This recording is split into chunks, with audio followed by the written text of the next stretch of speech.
JNR టీవీకి స్వాగతం. Bulletin ముందుగా హెడ్లైన్స్. శ్రీ ఎన్ రామచంద్రరావు గారు మీడియాతో మాట్లాడుతున్నారు.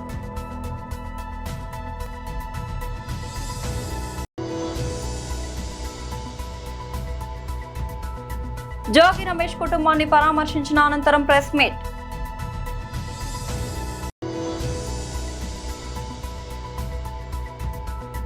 తెలంగాణ భవన్లో బీఆర్ఎస్ నాయకుల ప్రెస్ మీట్.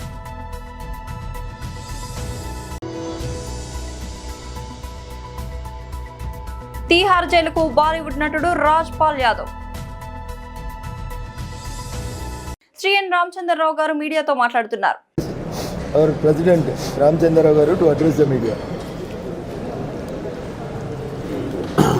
మా మెంబర్ ఆఫ్ పార్లమెంట్ రఘునందనరావు గారికి, జిల్లా అధ్యక్షులు అందరూ ఉన్నారు ఇక్కడ, మీడియా మిత్రులకు, ఎలక్ట్రానిక్స్ అండ్ ప్రింట్. ఈరోజు మున్సిపల్ ఎన్నికలు ఇంకా 3 రోజులు ఉండగా పూర్తి క్యాన్వాసింగ్ పూర్తి అవుతున్న సందర్భంగా దాదాపు 23 మున్సిపాలిటీలు, అంటే ఆ 7 కార్పొరేషన్లు, 116 మున్సిపాలిటీస్లో భారతీయ జనతా పార్టీ చాలా మంచి వాతావరణంలో పోటీ చేస్తూ ఉన్నది. ఇటు భారతీయ జనతా పార్టీకు ప్రజలు మద్దతు పెద్ద ఎత్తున ఇస్తున్నారని చెప్పి స్పష్టంగా మాకు కనబడతా ఉన్నది. కాంగ్రెస్ పార్టీ మేకపోతు గంభీరంతో మేము 100 గెలుస్తాం, మేము అన్ని గెలుస్తాం అనేది చెప్పుకుంటున్నారు. మనకు బీఆర్ఎస్ పార్టీ నైతికంగానే వాళ్లకు ఓటడే అధికారం తెలంగాణలో కోల్పోయారు. తెలంగాణ ప్రజలు వారికి అధికారం ఇస్తే 10 సంవత్సరాల్లో వారి కుటుంబం చేసినటువంటి ఒక కుంభకోణాలైతే ఏంది, ఈ రాష్ట్రంకు అనేకమైనటువంటి ఒక కష్టాల్లో ఒక ధనిక రాష్ట్రాన్ని అప్పుల రాష్ట్రంగా మార్చినటువంటి ఘనత బీఆర్ఎస్ పార్టీది. కాబట్టి ప్రజలు ఇంకా బీఆర్ఎస్ పార్టీని నమ్మే పరిస్థితి లేరు. అటు కాంగ్రెస్ పార్టీ, ఇటు బీఆర్ఎస్ పార్టీ రెండు కూడా ఒకే ఒక దారిలో వాళ్ళు నడుస్తూ ఉన్నారు. వారు అవినీతి చేశారు, వీరు అవినీతి చేశారు. వారు ప్రజలకు ఇచ్చినటువంటి ఒక వాగ్దానాలు పూర్తి చేయలేదు, వీరు పూర్తి చేయలేదు. వారు ఇల్లు కడతారు, డబుల్ బెడ్రూమ్, వాళ్ళు కట్టలేదు, వీళ్ళు ఇందిరమ్మ ఇల్లు ఇస్తారని వీళ్ళు కట్టలేదు. అంటే దేంట్లో చూసినా కూడా వాళ్ళు అవినీతి చేశారు, వీళ్ళు అవినీతి చేశారు. అవినీతి అనేది ఈ 2 పార్టీలు, దాంట్లో 2 అన్నదమ్ములు, ట్విన్స్, 2 కమల పిల్లలు, వాళ్ళు లక్షలాది కోట్లు 10 ఏళ్ళు చేస్తే వీరు కొన్ని ఒక వేలాది కోట్లు 2 ఏళ్ళు చేశారు. వారికి ఇంకా 2 ఏళ్ళు ఉంటే వాళ్ళు కూడా 1,00,000 పూర్తి చేస్తారు అంత వేగంగా. నేను చెప్పిన మాట కాదు కదా, వాళ్ళ సొంతంగా డిప్యూటీ సీఎంఏ నైనీ కోల్ బ్లాక్స్ని కాంట్రాక్ట్ని క్యాన్సిల్ చేయటమే అనుమానానికి దారితీస్తుంది ఎంతవరకు జరిగిందని. వాళ్ళ దగ్గర ఉన్నటువంటి మంత్రి ఓఎస్డీనే ఒక కార్పొరేట్ ఇండస్ట్రీస్ మీద తుపాకీ పెట్టి బెదిరించే విషయాల్లో మనకు దేశం ఎంత అవినీతి జరుగుతోంది, ఎన్ని కాంట్రాక్టులు ఎవరికి ఇస్తున్నారు, ఏమి ఇస్తున్నారు అనేది మనకు స్పష్టంగా కనబడుతుంది. ఈ అవినీతి ఇవన్నీ కూడా. అయితే నేను రేవంత్ రెడ్డి గారు మాట్లాడుతూ మాట అన్నారు, మేము సిబిఐకి ఇచ్చినాం కదా కాళేశ్వరం, మనం ఎందుకు అరెస్ట్ చేయట్లేదు, వీళ్ళిద్దరు ఒకటి అని చెప్తా ఉన్నారు. సిబిఐకి ఇచ్చిన మాట వాస్తవమే. ఏమి ఇచ్చారు? కాళేశ్వరం ప్రాజెక్టులో అవినీతిని ఇవ్వలే. నేను ఈరోజు కూడా మీ యొక్క పత్రికా ఒక విలేకరులతో, మీ యొక్క ప్రసార సాధనాలతో తెలంగాణ ప్రజలు చెప్తా ఉన్నాను. జోగి రమేష్ కుటుంబాన్ని పరామర్శించిన అనంతరం ప్రెస్ మీట్. జోగి రమేష్ తిరుపతికి పోతా ఉన్నాడు. తంబళ్ళపల్లిలో వీళ్ళు అక్రమంగా ఈయన మీద పెట్టిన కేసుకు సంబంధించిన కోర్టుకు అటెండ్ కావడానికి ఈ విషయం దారిలో తనకు ఫోన్లు చేసి ఈ మాదిరిగా గుమికూడుతూ ఉన్నారు మనుషులు అని చెప్పి 2 గంటల నుంచి 5 గంటల దాకా జరిగిన ఈ ప్రక్రియలో తనకు సమాచారం వస్తే 2 గంటల ప్రాంతంలో తను ఏసీపీకి కూడా ఫోన్ చేస్తే కనీసము లోకల్ సిఐకి కూడా చేస్తే కనీసము కలిసి ప్రయాణం చేసుకుంటారు. నీకు రెస్పాన్స్ కూడా లేదు, కనీసం రెస్పాన్స్ కూడా లేదు. సిపి కనీసం ఫోన్ కూడా ఎత్తలా.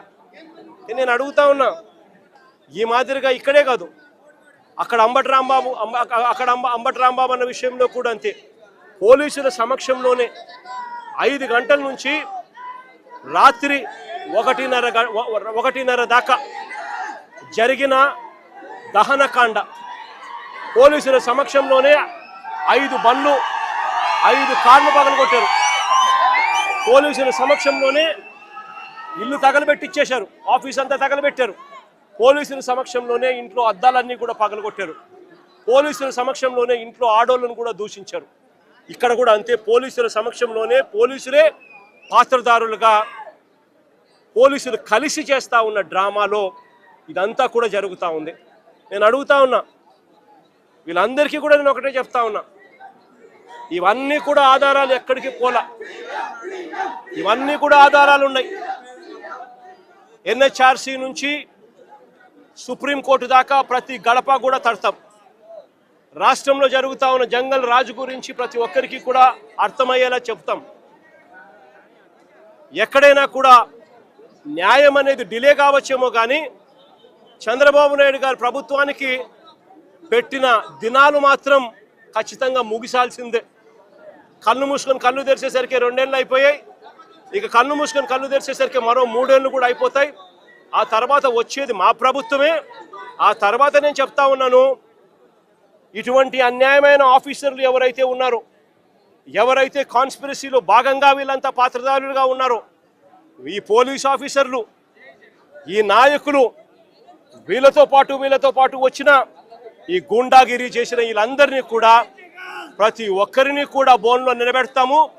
ప్రతి ఒక్కరిని కూడా చేసిన అన్యాయానికి శిక్ష వహించక తప్పదు అని చెప్పి కూడా ప్రతి ఒక్కరికి కూడా ఈ సందర్భంగా తెలియజేస్తా ఉన్నాను. చంద్రబాబు నాయుడు గారికి కూడా బుద్ధి జ్ఞానం ఉంటే ఇప్పటికైనా కూడా నేను చెప్తా ఉన్నా, జోగి రమేష్ ఏమన్నాడు, ఊరికి చిప్పు పోయింది అని మాత్రమే అన్నాడు. నేను అడుగుతా ఉన్నా, చిప్పు గన సరిగ్గా ఉంటే ఇవన్నీ ఎవడైనా చేస్తాడా అని అడుగుతా ఉన్నా. చిప్పు గన సరిగ్గా ఉంటే ఎవడైనా ఇలాంటి చేయిస్తాడా అని అడుగుతా ఉన్నా. నిజంగా వీళ్ళకి చిప్పు సరిగ్గా లేదు కాబట్టి ఇవన్నీ చేయిస్తా ఉన్నారు. చిప్పు లేదు కాబట్టి సిబిఐ తమ రిపోర్ట్లో క్లీన్ చిట్ ఇస్తా ఉన్నా కూడా టీటీడీలో ప్రసాదంలో ఎటువంటి గొడ్డు మాంసము, ఎటువంటి జంతువుల కొవ్వు, ఎటువంటి పంది కొవ్వు లేదు అని చెప్పి ధృవీకరించినా కూడా, ఎన్డీడీబీ ల్యాబులు, ఎన్డీఆర్ఐ ల్యాబులు కూడా ఇవన్నీ కూడా ధృవీకరించి చెప్పినా కూడా చంద్రబాబు నాయుడు గారు ఇంకా రాజకీయ స్వలాభం కోసం కుక్కతోక వంకర అన్నట్టుగా చంద్రబాబు నాయుడు గారు, ఆయన కూటమిలో ఉన్న పవన్ కళ్యాణ్ గారు, ఆయన కూటమిలో ఉన్న చంద్రబాబు నాయుడు గారు కొడుకు లోకేష్ అదే పనిగా మళ్ళీ అదే అబద్ధాన్ని చెప్పి మళ్ళీ అదే నిజం చెయ్యాలి అని చెప్పి ప్రయత్నం చేస్తా ఉన్న తీరును ఇప్పటికైనా అనుకోవాలి అని చెప్పి వీళ్ళందరికీ కూడా గట్టిగా చెప్తా ఉన్నాను. తెలంగాణ భవన్లో బీఆర్ఎస్ నాయకుల press meet. From the notification మీరు కనుక కేర్ఫుల్గా చూస్తే మున్సిపల్ ఎన్నికలకు సంబంధించినటువంటి ఒక నోటిఫికేషన్ ఇచ్చినటువంటి మొదటి రోజు నుండి మొదలుకుంటే ఇప్పటి వరకు ఆ నోటిఫికేషన్లో ఏదైతే మొత్తం ఎలక్టోరల్ రోల్ వెరిఫికేషన్ ఒకటే రోజులో చేయాలని చెప్పిన తీరు ఇవన్నీ కనుక చూసినట్టయితే దురదృష్టం, రాష్ట్ర ఎన్నికల సంఘం has indulged in a conspiracy colluded with Revanth Reddy government and then brazenly violating the constitution. ఇది మేము తీవ్రంగా ఖండిస్తూ ఉన్నాం. ఎంత దుర్మార్గానికి ఇవాళ పాలకపక్షానికి కాంగ్రెస్ పార్టీకి సంబంధించిన పెద్దలు రేవంత్ రెడ్డి ప్రేరేపితులై ఎట్లా వ్యవహరిస్తుండ్రు అనడానికి కొన్ని ఉదాహరణలు నేను మీ ముందుంచే ప్రయత్నం చేస్తాను. ఈరోజు అలియాబాద్ మున్సిపాలిటీ పరిధిలో మేడ్చల్ నియోజకవర్గంలో మాజీ మంత్రి మల్లారెడ్డి గారి పైననే దాడి చేయాలని చెప్పని ప్రయత్నం చేసినారు. అడ్డుకోవడానికి ప్రయత్నం చేసిన కార్యకర్తల పైన రాళ్లతో కర్రలతో దాడులు చేసి తలకాయలు బలగొట్టి వాళ్ళ క్రూరమైన హింసకు పాల్పడుతుంటే పోలీసులు ప్రేక్షక పాత్ర పోషిస్తున్నటువంటి ఒక విషయాన్ని ఖండిస్తూ ఉన్నాం. రెండవ ఉదంతం, హరీష్ రావు గారు మాజీ మంత్రివర్యులు మంచిర్యాలలో ప్రచారం చేసుకుంటే ప్రచారం చేరిస్తలేరండి. కేతనపల్లి మున్సిపాలిటీ ప్రాంతంలో Is it not the responsibility of the Director General of Police? Is it not the responsibility of the State Election Commission to ensure that fair and free elections are conducted? To ensure that a free environment is provided for the opposition to conduct democratically and peacefully the campaign? ప్రచారం కూడా చేసుకొనియొద్దని చెప్పని మల్లారెడ్డి మీద దాడి చేస్తారు. నువ్వెట్లా ప్రచారం చేస్తావని చెప్పని హరీష్ రావు గారిని అడుగడుగున అడ్డుకునే ప్రయత్నం చేస్తారు. వారిపైన కూడా పెద్ద ఎత్తున దాడులు చేసేటువంటి ఒక ప్రయత్నం చేసినారు. దానికి ప్రోత్సాహం ఇచ్చింది స్థానికంగా ఉన్న మంత్రులు అని చెప్పని వార్తలు వస్తూ ఉన్నాయి. గుడ్డి గుర్రం పళ్ళు తవ్వుతూ ఉందా ఎన్నికల సంఘం పోలీసులను మేము అడుగుతూ ఉన్నాం. ఇద్దరు మాజీ మంత్రుల పైన ఇవాళ దాడులు జరిగేటువంటి ఒక పరిస్థితి దిగజారింది అంటే ఈ రాష్ట్రంలో శాంతి భద్రతలు ఉన్నాయా? ఈ రాష్ట్రంలో ఎన్నికలు సజావుగా సాగుతాయా? ఎన్నికల సంఘం రాసిచ్చేయరు, లేకపోతే మొత్తానికి కాంగ్రెస్ పార్టీకి అన్ని మున్సిపాలిటీలు మరిగా ఎందుకు ఎన్నికలు ఇవంతా 100 కోట్ల రూపాయలు ఖర్చు పెట్టి ఇంత పెద్ద ప్రభుత్వ యంత్రాంగం, ప్రజలు, లైన్లు, ప్రచారాలు ఎందుకు మరిగా? మీకు అంత కాంగ్రెస్ పార్టీకి అంత ప్రేమ ఉంటే, అంత ఉలకబోసుకోదలుచుకుంటే మీరు రాసిచ్చేయండి. ఓకే, కొనసాగింపుగా కోదాడలో మామిడి దివ్య అని చెప్పని బీఆర్ఎస్ అభ్యర్థిని కిడ్నాప్ చేసి పడేస్తారు. బెదిరించి అదిరించి బుర్కా వేసుకొని కప్పుకొని ఆ అమ్మాయిని కిడ్నాప్ చేసే ప్రయత్నం చేస్తారు. సాక్షాత్తు స్పీకర్ గడ్డం ప్రసాద్ గారి వికారాబాద్ నియోజకవర్గంలో ఏకగ్రీవంగా బీఆర్ఎస్ పార్టీకి సంబంధించినటువంటి ఒక కౌన్సిలర్లు ఎన్నిక కాగానే బయటికి గుంజుకొచ్చి వాళ్ళని బెదిరించి అదిరించి వాళ్ళకు కాంగ్రెస్ పార్టీ కండువాలు కప్పుతున్నారు. బాలీవుడ్ నటుడు రాజ్పాల్ యాదవ్ గురువారం తీహార్ జైలు అధికారుల ముందు లొంగిపోయారు. చెక్ బౌన్స్ కేసులో ఢిల్లీ హైకోర్టు ఆయనకు జైలు శిక్ష విధించింది. ఈ నెల 2న సరెండర్ కావాలని ఆదేశించగా గడువు పెంచాలంటూ రాజ్పాల్ విజ్ఞప్తి చేశారు. దీనిపై ఆగ్రహం వ్యక్తం చేసిన హైకోర్టు వెంటనే లొంగిపోవాలంటూ బుధవారం ఆదేశాలు జారీ చేసింది. చెక్ బౌన్స్ కేసు తమ సంస్థ నుంచి తీసుకున్న రుణాన్ని చెల్లించేందుకు రాజ్పాల్ యాదవ్ ఆయన భార్య ఇచ్చిన చెక్ బౌన్స్ అయిందంటూ Murali projects private limited company 2018లో కోర్టును ఆశ్రయించింది. ఈ కేసును విచారించిన ఢిల్లీ హైకోర్టు రాజ్పాల్ దంపతులను దోషులుగా తేల్చింది. రాజ్పాల్ కు 6 నెలల జైలు శిక్ష విధించింది. దీనిపై నటుడు అప్పీల్ చేసుకోగా 2019లో సెషన్ కోర్టు కూడా ఈ శిక్షను సమర్థించింది. దీన్ని సవాల్ చేస్తూ రాజ్పాల్ ఢిల్లీ హైకోర్టును ఆశ్రయించారు. హైకోర్టు స్టే 2024లో ఢిల్లీ హైకోర్టు రాజ్పాల్ కు విధించిన జైలు శిక్షపై స్టే విధించింది. రాజీ కుదుర్చుకోవాలంటూ రాజ్పాల్ కు సూచించగా మురళీ ప్రాజెక్ట్స్ కు డబ్బు చెల్లిస్తానని రాజ్పాల్ కోర్టుకు హామీ ఇచ్చారు. అయితే ఆయన మాట నిలబెట్టుకోలేకపోవడంతో హైకోర్టు ఆగ్రహం వ్యక్తం చేస్తూ జైలు అధికారుల ముందు లొంగిపోవాలని ఆదేశించింది. అమర్పేట్ నియోజకవర్గంలోని ఆజాదీ నగర్, ప్రేమ్ నగర్ వివిధ బస్తీల్లో సీసీ రోడ్ ప్రారంభోత్సవానికి ముఖ్య అతిథిగా ఎమ్మెల్యే కాలేరు వెంకటేష్ పాల్గొని స్థానిక corporator Vijay Kumar Goud, division president Siddhartha Mudraj, మాజీ డివిజన్ అధ్యక్షుడు లింగారావు ఆధ్వర్యంలో సీసీ రోడ్ ఇన్నోవేషన్ చేపట్టారు. అనంతరం బస్తీలలో ప్రజలు పడుతున్న ఇబ్బందులను వాళ్లతో కలిసి అడిగి తెలుసుకున్న ఎమ్మెల్యే కాలేరు వెంకటేష్ అధికారులను వెంటనే ప్రజల సమస్యలను తీర్చాలని కోరారు. ప్రజలకు ఏళ్ల వేళ మేము ఉంటామని భరోసా ఇస్తూ బస్తీలలో స్థానిక నాయకులతో బస్తీలలో పాదయాత్ర చేశారు. అనంతరం అమర్పేట్ కార్పొరేటర్ మాట్లాడుతూ గత 5 ఏళ్లుగా డివిజన్ లో తను చేపట్టిన అభివృద్ధి కార్యక్రమాలు మళ్లీ పార్టీని గెలిపిస్తాయని, అదేవిధంగా పార్టీ అవకాశం ఇస్తే మళ్లీ పోటీ చేస్తానని తెలిపారు.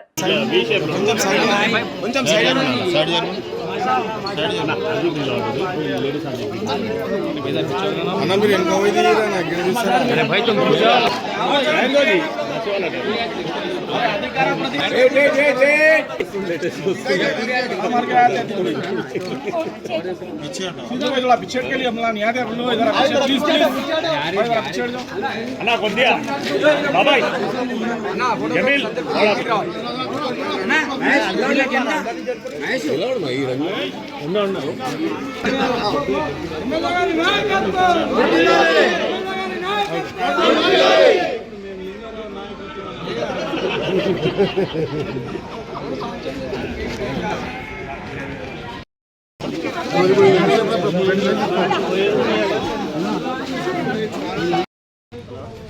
మీ దగ్గర ఉందా లేదా? లేదంటే లేదు, నీ ఎస్టిమేషన్ మొత్తం పెట్టారు సార్ అని అన్నాడు. బ్యాలెన్స్ మిగులుతా 4 వేలకు తీసేయండి కానీ మీరు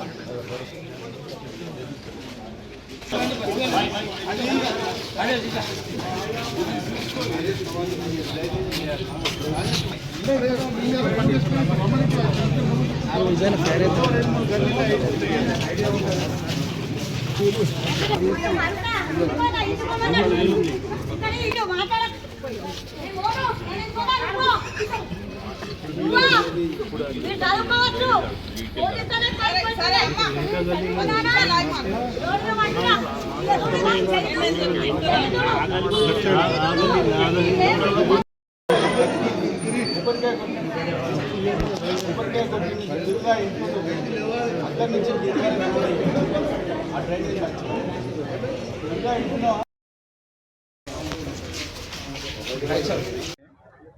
నమస్కారం.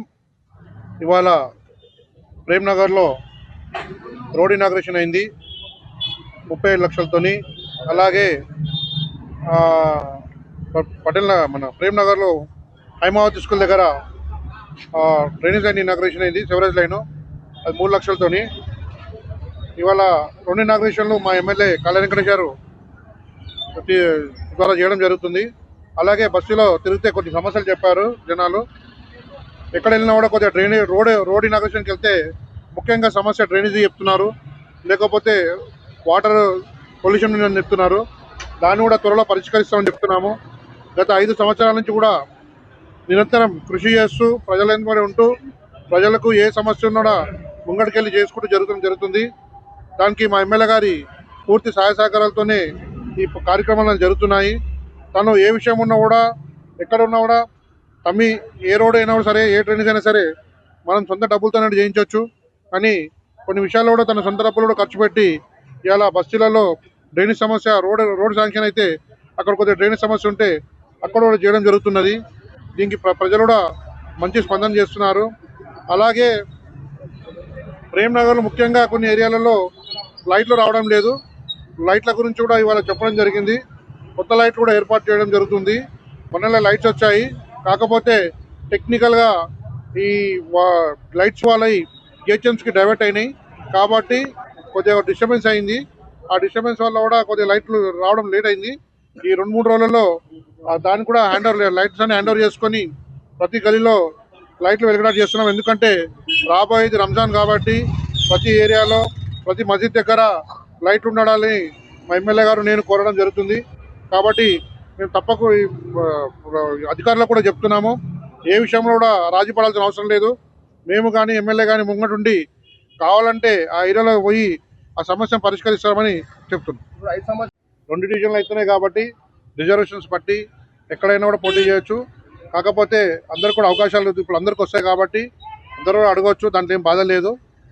అందరూ కూడా పోటీ చేసుకోవచ్చు. కాకపోతే ప్రజల ఆశీర్వాదంతో నన్ను మళ్ళీ గెలిపిస్తారని ఆశిస్తున్నాను. వరంగల్ జిల్లా వరంగల్ 35వ డివిజన్ శివనగర్ ప్రాంతంలో సీసీ రోడ్డు పనులకు రాష్ట్ర దేవాదాయ ధర్మాదాయ శాఖ మంత్రి కొండ సురేఖ శంకుస్థాపన చేశారు. శివనగర్ ప్రాంత ప్రజలకు మెరుగైన మౌలిక వసతులు అందించాలనే లక్ష్యంతో ఈ పనులు ప్రారంభించినట్లు మంత్రి తెలిపారు.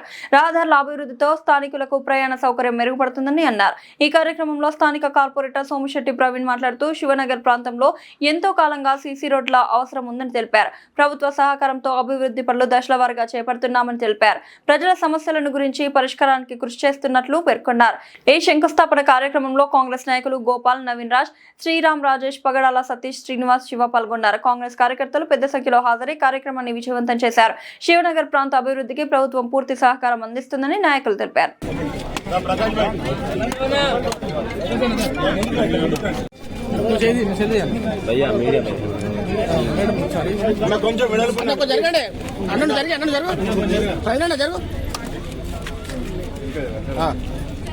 జరగనా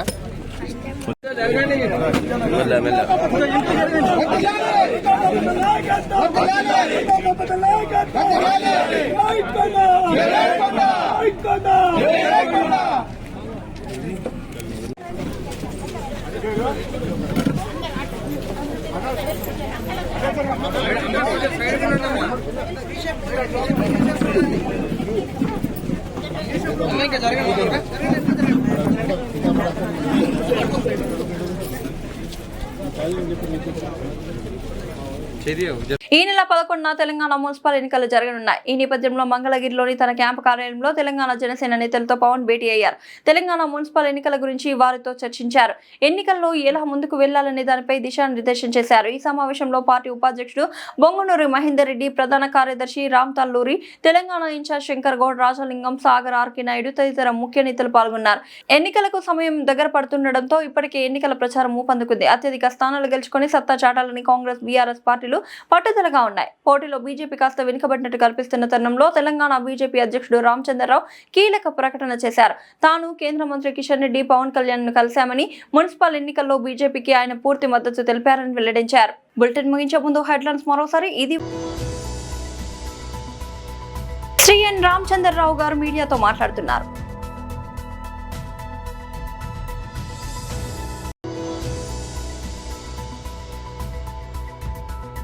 జోగి రమేష్ కుటుంబాన్ని పరామర్శించిన అనంతరం ప్రెస్ మీట్.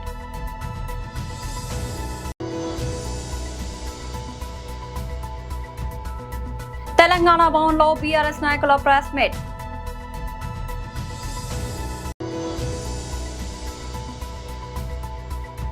తీహార్ జైలుకు బాలీవుడ్ నటుడు రాజ్ పాల్ యాదవ్. బులెటిన్ అప్డేట్ మరొక బులెటిన్లో మళ్ళీ కలుద్దాం. అంతవరకు సెలవు.